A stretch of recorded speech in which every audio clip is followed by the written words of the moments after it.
বাড়িতে আয়ের এই কল্পিনারায়ণ পুজো হইতেছে, তো একটু ফুটেজ দিয়ে নিলাম। এদিকে ননদে শঙ্খ দিতেছে আর সবাই পূজা টুজার সব কিছু মানে জোগাড় করে রেডি করে লাইছে। আমি তো আসছিলাম না বাড়িতে, তো বাড়িতে আয়ের এই পূজা টুজা হইতেছে, ভালোই লাগলো দেখে সেরা।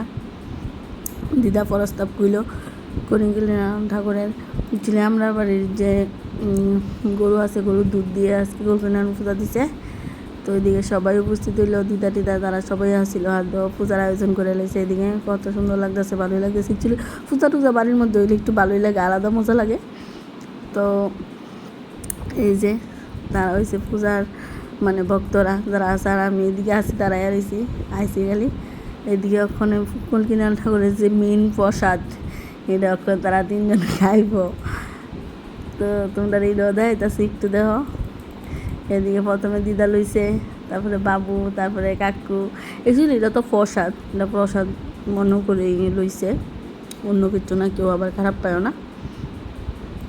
তো এদিকে প্রসাদ লয়ে এলো, প্রসাদ লোনের পরে এবার আমরাও তো প্রসাদ খাবো না, এটা হচ্ছে মেন প্রসাদ।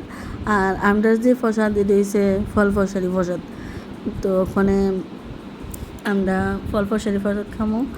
আর একটা স্পেশাল জিনিস কিন্তু আমরা লেগা রেডি হয়েছে, আর কিতা রেডি হয়েছে এটা তোমরা ওখানে দেখতে পাইবা। এই যে দেখো সিন্নি প্রসাদ, কার কার ভালো লাগে অবশ্যই জানাইবে। এদিকে আমি ফল প্রসাদে খাই নিয়েছি, তারপরে এদিকে সবাই যখন সিন্নি প্রসাদ দিয়ে লিবা, আমি তাড়াতাড়ি করে ফল প্রসাদে খাই নিয়েছি সিন্নি প্রসাদ লোনের লেগে। আমার সিন্নি তো বেতালা ফেভারিট, তো এদিকে সিন্নিও লয়ে নিলাম।